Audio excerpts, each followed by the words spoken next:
Hey guys, what's up? Welcome to my channel. I'm Frank, and welcome to part 3, the continuation of how to 3D print. Today, we're going to be going over the software and programs you're going to need to learn how to do this.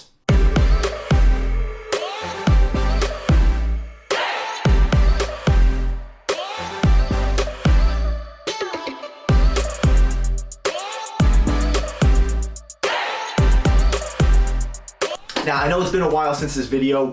The initial video was a basic overview on how to 3D print, what you have to look forward to, and just a brief summary.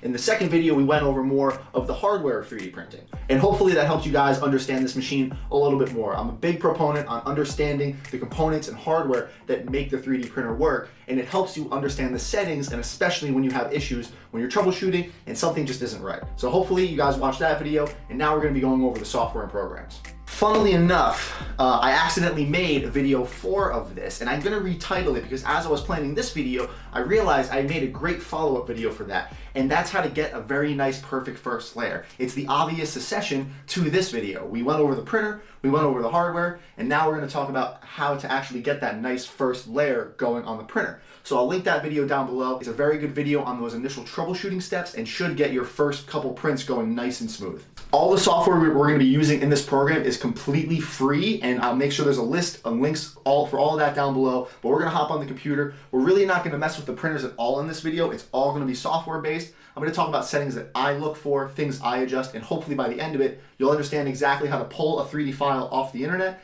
get it into the programs, convert it to G-code, put it on an SD card, and get your first print going. So let's get started. All right, so the first program you're going to want to download, and you can do this before you even get your 3D printer, is a program called Ultimaker Cura. Free program, awesome, install it. It does work on Macs, I believe, and I think it works on Chromebooks. Don't quote me on that, but it'll probably pop up something like this to add your first printer. Now, you're not using a network printer unless you have an Ultimaker, so don't really worry about that, but you're going to go down to this non-network printer, and you're going to look through until you can find whatever printer you're using. Now, I mostly use Creality printers, and a lot of people are using them more and more. So we're going to go to Creality, and you're going to pick your flavor. So we're going to load in a normal Ender 3 because that's the most common printer right now. Hit add, and it's going to have all the dimensions in here. You don't need to play with any of this unless you've already modified your printer. So don't worry about any of these settings, whatever, leave that, hit next. That's it, your Ender 3 is added. Now I have a couple different printers. I have a bigger Ender 3, Ender 5. This is how you go up and change your printer. Now it's pretty cool. Some printers, it'll show you a little, little snippet of it, which I think is pretty neat. The Max, bigger build plate, and then we'll go back to the Ender 3. So this is the printer we're gonna be messing with, and this is all you really need to do to just start off. But we need some files. You've built your printer, you wanna test some things out, you're sick of printing the little dog or whatever weird file names are on there. So what websites can you utilize to print? Now there's free websites and there's paid websites. So let's check out these free websites. There's websites like Thingiverse, which is probably where you're gonna be a lot of the time. There's Thangs.com, My Mini Factory, and Colts 3D. So once you find a file you like, search whatever you want. Sometimes you need to be kind of specific, but say you find something like, oh, I don't know, an Iron Man helmet. This is my favorite helmet to print that's free because it is a very nice quality. It looks really good when it's done. It's already cut and oriented in some very nice ways. You go over, download the files. Let the files download, and once you get them, you may be faced with a couple different formats here. Now, see this little zipper right here? If some of you guys aren't familiar with this, this is a zip compressed file. 9 times out of 10, you'll be able to right click it and go to extract all. This is gonna open up another folder, and basically it just made a new folder that's now unzipped. You can delete the compressed file if you want. Nothing wrong with that. Sometimes you'll be able to just download the file itself. This is a 3D object and this is what it'll look like. This one's compressed too. This is a PDF page linking you to another page to download. So you just basically need to get those files downloaded. And very, very seldom you may get a file that is a RAR file. Now you're gonna need to go and download a program like 7-Zip. There are free versions of this, and it's basically you're still extracting the file. You'll open the archive and it's gonna give you all of the compressed files. Now I'm not gonna go here and add all of these. I'm just gonna leave these here, but just know if you can't open a RAR file, you're gonna need something like that. Now that we have this file open, there's gonna be a bunch of 3D OBJs, 3D objects, or STLs in here. This is pretty cool. It gives you a nice little image of it. This is the Infinity Gauntlet from do3d.com. And then we can come over here, Avengers Endgame. Usually files from Thingiverse will give you a license, a little README. README, sometimes there's some pretty good information in there. Some reference images for you to look at, and then all of the files, and it gives you the faceplate, the jaw, everything. So these are what we're going to want, and it should again say 3D object or STL. Now the other websites you can play with are do3d.com, where you can pay and download nicer files or a more multitude of files. You can get full suits here. There's websites like CG Trader, which I particularly really love. Even Etsy has STL files and 3D files if you kind of just know what to type and search, and nicoindustries.com. And there's Patreons and a couple other websites you can play with, but these are really the big heavy hitters in the 3D file industry and getting these types of files. And usually you get what you pay for, but for the time being when you're learning, just stick to the free websites. And these websites alone do sometimes offer free files. Nico gives away files. There's a whole free section on Do3D with some pretty nice helmets and weapons and props you can get and print. There's even a free entire Iron Man suit you can download, so that's pretty cool. The other two programs I do recommend you guys download, and even if you're not using them right away, just have them on the back burner: Autodesk Meshmixer and Slicer, and the E is replaced with a 3 because they're just funny like that. Have these on the back burner. We'll talk about them a little bit later, but I do have videos more in detail about these programs. Now, once you have your printer loaded here, you have your files open, let's go ahead and, I don't know, drop in the full helmet. So immediately, it gave us an error, and you guys might see this pop up occasionally. Model STL is not watertight and may not print properly. Check X-ray view to repair a model before printing. A lot of files will give you this warning. I basically have ignored it this entire time, and I'm going to show you why once we slice the file and make the G-code to go to the printer. So don't really worry about that. I'm not too worried about it. We'll be all right. Now, as you can see, let me go over the controls on the side here. We can move it with our X, Y, Z. Now, if you grab and click it, it'll only move it in that direction, but if you free grab it, you can move it wherever you want. You can right click it, there's mesh tools, I don't really mess with them in Cura. You can center the selected model, you can delete it, multiply it, arrange it, clear it, reload it, and that's what this whole selection over here is. So if I zero this out, it'll put it at absolute 0, I can move it around. Now you have scale. This is very important, and we're very much going to talk about this later, but you can scale the size of the object. And now, when it turns yellow, it fits on the build plate. And you see how all my numbers change at the same time. This is scaling uniformly. If I unselect this, I can change the scale of it non-uniformly, and this can lead to some problems if you guys don't leave that checked off. Kind of looks like something from Alien. That's kind of funny.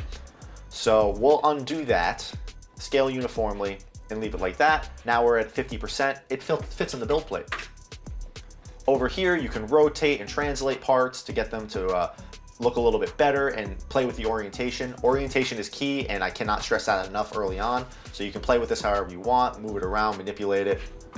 You can lay flat, you can snap it into certain positions. So play with these buttons. You can mirror it, you can flip it around.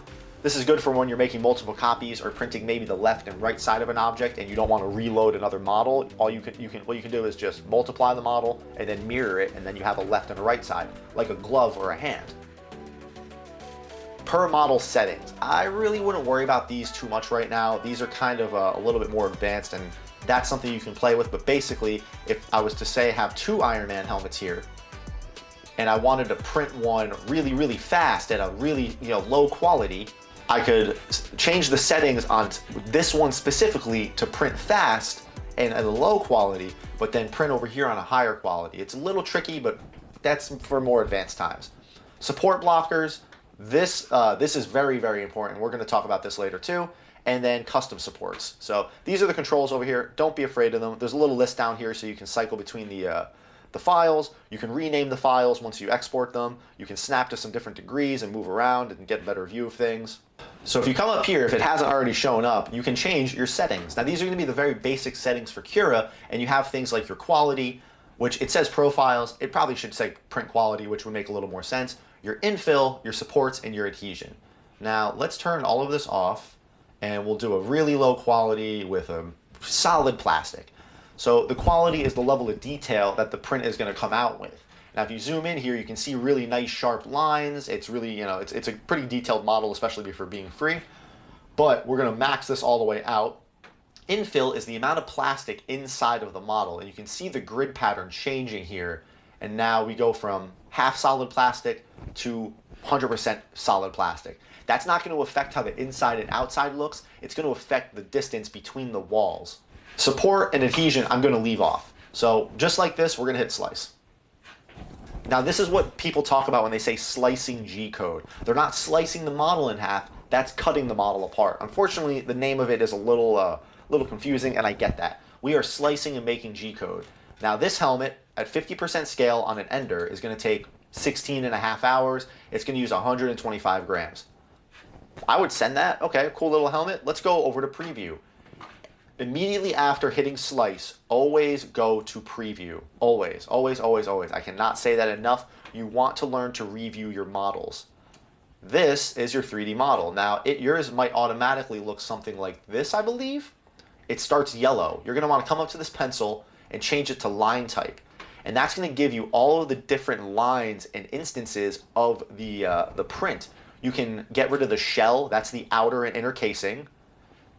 There's infill inside, but there isn't any infill because it's a solid model. It's a little counterintuitive right now. And then our helpers. Now, if we were to begin printing this, this would fall over. There's nothing supporting it. We don't have supports turned on. What I like about this preview function as well, if you grab this little slider over here, you can drag it up and down and watch the model build in the 3D space. And I think this is just really cool to watch. But if we're thinking pragmatically here and how gravity works, if this is going to start building up, that's just going to tip right over. You can also select a certain area and hit play down here, and you can watch the nozzle build. And this is roughly the speed it goes at when it's printing. And you can drag it around and watch it do all the layers and everything. If you hover over this eye, it's going to give you all of the times for the print, how the percentage in time for the inner and outer walls and retractions and all of that. So this can help you evaluate what's taking the longest. Now, we don't have supports turned on. All of this red in here is what shows supports. If it's red, it needs support. This is the program trying to figure out what do I need to support so this thing doesn't fall over.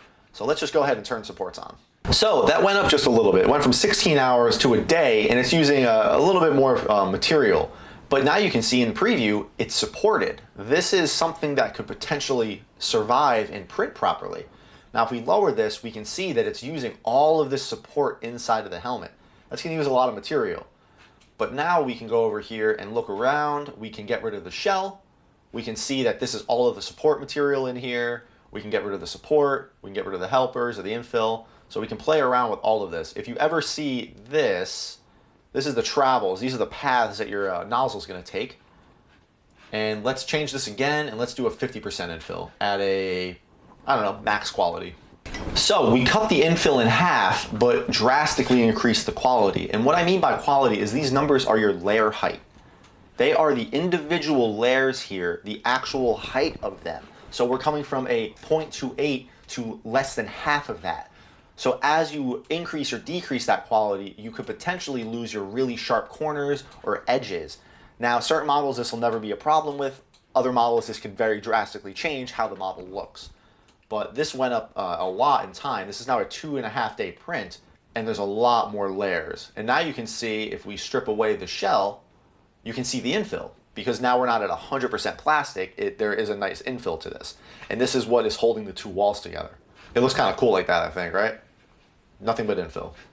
Adhesion is another little cool little thing that help give the print a little bit of something to stand on, especially if it's a really tall print and you want it to have a good base and stick to the bed better. It's not a bad thing to have adhesion on. But nobody wants to print an Iron Man helmet like this. You don't want an Iron Man helmet at 50%, or you want to probably be able to wear this. So we're going to get rid of this thing, and we're going to drop in the faceplate. Now that looks like it should fit, but why would I print it like this? I'm going to leave everything the same. Let's do just a standard quality. We'll do a 5% infill or 10% infill. So you guys know, on all of my models and my suits, I use anywhere between a 5 to 10% infill. But I want to show you what this looks like if we were to use something like a bigger bed. And you guys wanted to print it flat like this, because this might seem like a good idea, which I totally get. All right, look at all of that support material. Look how the top of this print looks. This is supposed to be a nice smooth faceplate, and there's a bunch of rings sitting on it. This is exactly how it's going to print, and this is how it's going to look when it's done. And that's using a lot of support. We don't want that. It's using 315 grams, and it's going to take 20 hours. But what if we stand the faceplate up something like that, and there's less red? And we can even unsnap and rotate it forward just a little bit more. Let's try that. And it doesn't have those really weird layers appearing on the front of the faceplate. Now it's going to build up properly. This is your top layer, and that's that effect that it was getting. So changing the orientation of the print itself can drastically affect the quality that it comes out, especially when it's supposed to be smooth. Now, this, if we pay attention here, all the way down here, do we really think that this is gonna survive? There's no adhesion here at all. There's no support, there's nothing. That's just gonna start to print. So let's turn on support, let's turn on adhesion, and slice again. Now there's the support that we wanted, and if we zoom into the bottom, you can see that this has a much better chance of surviving. It's not just building up a triangle that's gonna teeter over. This is why I stress reviewing and looking at your previews, especially when you're starting to deal with weird models and everything. So as this build, it's gonna get the proper support, it's gonna get the proper adhesion, and this has a much higher survivability rate. There's nothing weird going on here. These supports back here, maybe they'll go, maybe they won't, but I think I'd trust that. And this faceplate would print pretty nicely. But if I'm being honest with you guys, I don't want to sit here in these normal preferred settings. I don't like these. It doesn't give you as much customization, and it doesn't give you as much free reign to customize how well it's going to print. So it may be scary. We're going to go over here to custom. Now, some of my settings are going to be showing that you won't be able to see on yours. If there's a setting that I talk about that you don't see, for example, support density, go up to search, type it in, you're going to see it here and right click it. Don't show this setting or keep this setting visible. That's how you unlock these settings to keep them in this position. Now, I believe I have mine set to custom selection. You can cycle between basic, advanced, expert. You can show them all. Careful, there's a lot of them. But this helps you understand what the printer is doing a little better. Now, automatically your printer is going to have a 0.4 millimeter nozzle if it's something like a Creality series printer, and you can change the quality. And this is the exact same as this slider bar we were moving, except it's giving you much more information here about what it is, the layer height, all of that. So as you change this, discard, it's going to cycle through the settings and you can mess with things. So we'll go to standard. I don't mess with the quality layer height. I only adjust it up here. And you can always change this number. If you want, say you want an even lower quality, you can make this a 3. You can play with this however you want. There's a lot more settings hidden in here that you can reveal, but that's the only one I mess with. I don't mess with the shell. This is wall thickness and line count. Do your own research on that. Infill is a very, very big one. This is, again, how much plastic is filling in the model. The standard is 20% infill with a cubic. I only use gyroid infill now. It's one of the stronger infill patterns. Some of them have some pros and cons. Again, do your research. There's tons of media all across Google on that. But I like to run anywhere between a 5 and 10% infill, and this is going to reduce the time and the amount of plastic used. Material. This is another important one. Depending on the material and the thing you're printing, you're going to need to adjust this number for the filament you have. If you're using PLA, ABS, PETG, PLA+. This is where something like a temperature tower comes into play. And a temperature tower is a little test print you can get off Thingiverse. You drop it onto your printer, and it helps you figure out what the perfect temperature for your filament is. PLAs like anywhere between 180 to 200. PLA pluses like I use roughly 215. Dialing in this number is very crucial for the type of filament. Sometimes even the color of the filament can affect the temperature. Blacks might print a little bit darker or hotter than like white or yellow filaments. They might be a little, a couple degrees off. So you need to make sure you're playing around with that. It is a little bit of an arduous task, but sometimes you can just go by the manufacturer's recommendation and get it perfect first time. Build plate temperature is the temperature of your bed, and for my filaments I use a 60 to a 65. This is also a recommendation thing. This falls into line with making sure your bed is clean, and I talk about that in the next video. Your print speed, this is something that does everybody in all the time. They'll lower this too low, making their print take way too long, or they'll have this too fast. If I have this up at 100 millimeters a second, which is pretty fast for an ender with a tall print, you have to imagine that this bed is moving forward and back and forward and back, wobbling the print. This could potentially cause weird layer lines in the print, make it fall over, and give you less quality. I will adjust print speed based on what I'm printing. If this print was very short and flat and laying on the bed, you could probably print a little bit faster. But since it's gonna be tall and I want the top to come out nice, I might print it a little bit slower. On my ender, I typically run something like a 60. Travel, I never really mess with this. You wanna always enable retraction. That should, I believe, automatically be selected. And then Z-hop when retracted is pretty cool too, but I've stopped using it. And if you hover over these selections, it gives you a little breakdown of what they are. It gives you a very quick explanation of it. Cooling, I always have cooling on, especially when you're starting. Support material. Now this is a bag of cats that you're gonna open up. Generate support. Now, again, you might not have all of these, but the one you absolutely, I think you should enable is support density. This is at a 20 already. Now we're gonna go ahead and slice this exactly how it is. Support overhang angle at 35, that is ridiculous. And we're just gonna hit slice. So the 16 hours, 39 minutes, and this much filament. Now if we hover over the eye, you can see that the support is 31% of the print time. A third of the print is just the support. Let's go ahead and drop this down to 2%. And our support overhang angle, that's the degree that it is trying to support. Now, if we make this 60, there's a lot less red in there. That's not bad. 60 is not a bad number, let's try that. 12 hours, 123 grams, and our support is now taking 15% of the time. We cut the support time in half. Now, the 2% support density is how thick the inside of the supports are, how much it's gonna fill this literal inside of all of the supports. Dropping this number down makes the supports easier to break away, and it makes them use less material, and it decreases your print time. So I'll always run a 2 to 3% support density. I don't recommend running a 1 or a 0 unless you're using tree supports. Now let me quickly show you what tree supports are. So these supports are just straight lined, dropped right to the build plate, but let's go over to tree. So about the same time, about the same material, but now look at these supports. They're not these straight lines. Tree supports are a much more organic type of support system that can get into really weird nooks and crannies. And now it's not building them in a weird way that would be hard to remove. Tree supports typically break away a lot easier than normal supports. What I suggest doing is always bouncing back and forth and seeing what works for you. Sometimes tree supports work better, sometimes they don't, and they also can increase your slicing time. If it's a really complex model, it might be slicing for a while, and it can make your computer do some weird things. So always play around with it. It doesn't hurt. They do have benefits. They do have some cons to them. And then you have this last thing, build plate adhesion, and there's a skirt, a brim, a raft, or none. I particularly print really big. I like using a raft. And let's go ahead and slice this, and I'll show you what it looks like. This is a raft. This helps stabilize really tall prints, especially weird supports, really long prints. It basically gives it a platform to build on. This also is a little bit of a band-aid if your bed isn't perfectly level or might be a little warped. As the raft builds, it's going to kind of correct those little instances and give the print something to build up on. It's a build plate on a build plate. So they're definitely not bad to play with. I pretty much always use them because I use extra raft material for my projects.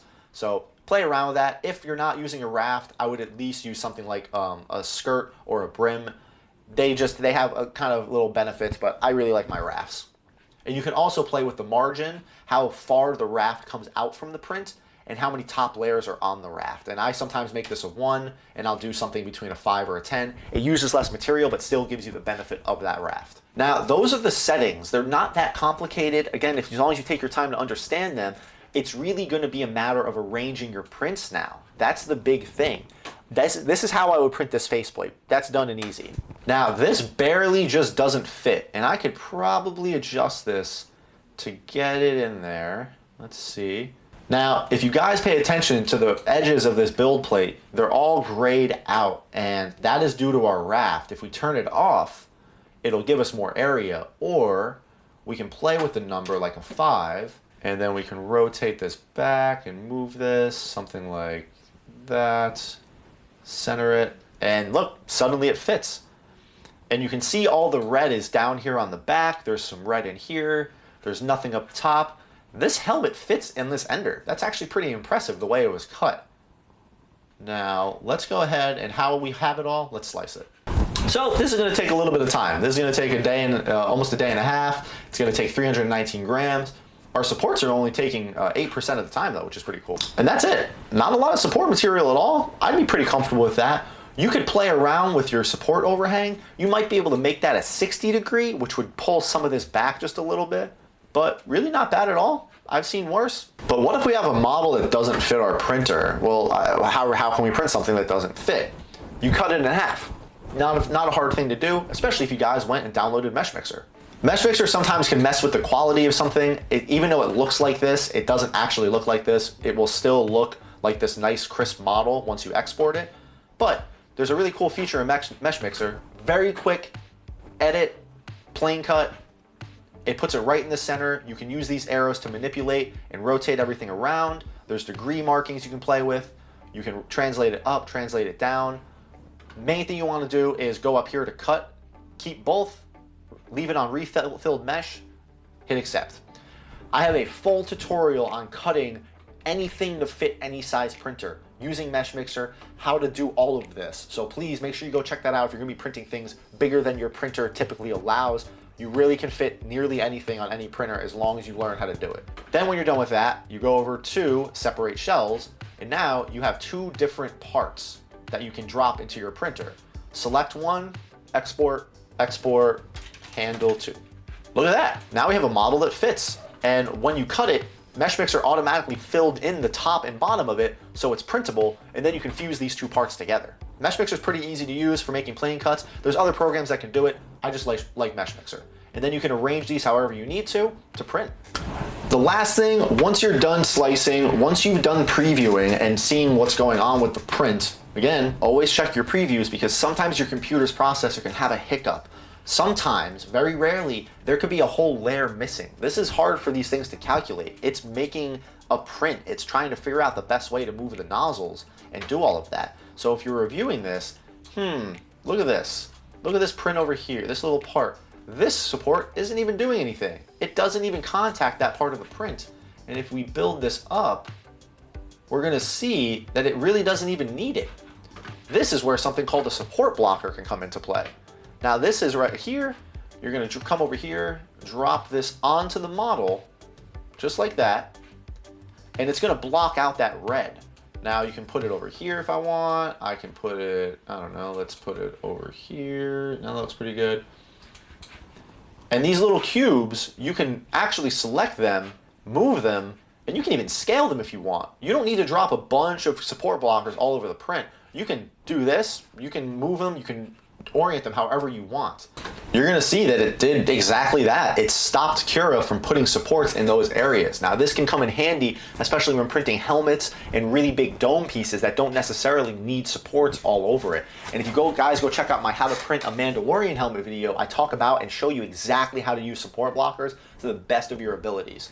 Now the next thing is perfect right here. Again, we were talking about print survivability. And this little part here, printing that tall before it even touches the support, I don't like that. From my experience, that will fall over and fail. So you can come over here to something called custom supports, find the parts you want to support better, and you can add your own support material and build it up. And now if we come back to that same corner and build it up slowly, you're gonna see that it has support material building around it now, making it a lot more stable and likely to survive. Custom supports and support blockers can be used interchangeably, and they can really help the survivability rate of your print. Once that's all said and done, once you're looking at your print saying, yeah, that'll do, you have an option to save it to a file or put in a little SD card into your computer, and it should give you an option. It'll automatically change save to removable. And this is going to save the G code to the SD card so you can go and throw it into your printer. Now if we come down here, there it is, Nano Gauntlet, saved. That's ready to go into your printer. I like using SD cards over USB cables because you can plug your printer directly into your computer. However, if your computer randomly updates, if your computer goes to sleep, there's a power outage, or somebody trips something, your computer is going to stop that print. That's the only place it's pulling the data from. An SD card, it just takes out one failure point. So I prefer to use them, and this way your printer isn't sitting right next to your computer. And another problem is maybe you're still working on your computer and you overload it, you crash it on accident, you just lost that print. This stuff takes some time, guys. This is probably the most intimidating thing for people getting into the hobby. Yeah, the printers are pretty easy to understand, but every new model, every new thing you download and try to print might give you a run for your money. That's why it's kind of hard to copy people's settings. It's hard for me to even begin to tell you what the best settings are because I change them every single time I print. I'll even change them amongst the same things I'm printing. I might print one faceplate really quick and sloppy, or another one, a very nice slow quality. So you have to play around with this. You're gonna have some growing pains, you're gonna have failures, and you need to be okay with that. So just play around with them. As you have failures happen, you have to just stop and don't get frustrated, even though it is frustrating, and think and reevaluate, hey, why did that happen? Was my bed not clean? Was my bed not level? No, my printer was running fine. Maybe it was my G code. Maybe this area I was looking at wasn't supported properly. Maybe I was printing too fast. You know, there's a lot that can go into this. And I've started to kind of memorize and remember all the different things I print, how you want to print them. I know how I print all these Mark 85 faceplates. I know how I print my Stormbreakers. I know how I print parts to the suit each and every single time. So don't be discouraged, play around with it. There's nothing wrong with staying in these recommended settings for a little bit, but if you do want more control over, again, density and speed and infill and all of that fun stuff, don't be afraid to go into custom.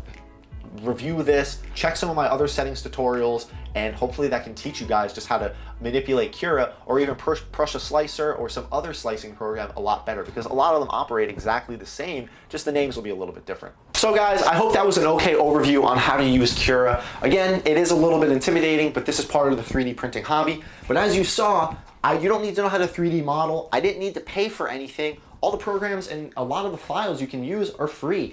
I mean, half of the stuff in this background was free files. Unfortunately, not the suit, but again, there's some free suits out there, which is also pretty neat. I'll leave some really crucial links down below on some other tutorials I've done as regards to settings, cutting up files. I'll even link some build videos that go into depth into maybe adding metal supports into prints, just a little bit more advanced stuff that really didn't fit into this video, but that can help you guys grow and start printing a lot bigger. I also have tons of tutorials on how to finish a lot of these props, painting and sanding and other little tips and techniques that you guys could probably utilize if you're, jumping down this rabbit hole that is 3D printing and prop making. If you guys haven't already, if you could subscribe, that'd be really cool. I do have more videos planned on this series. Now that the 3 basics are covered, I do want to start getting into a little bit more of advanced techniques in this how to 3D print series that can just benefit you guys in the long run.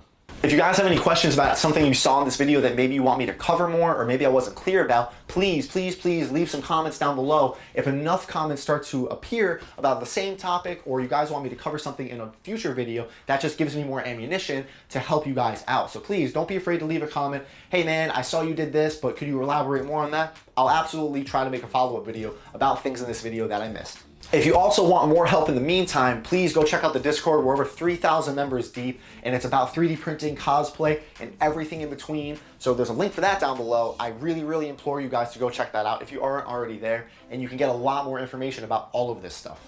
As always, I really appreciate you guys watching. Thank you so much, and you have a good day.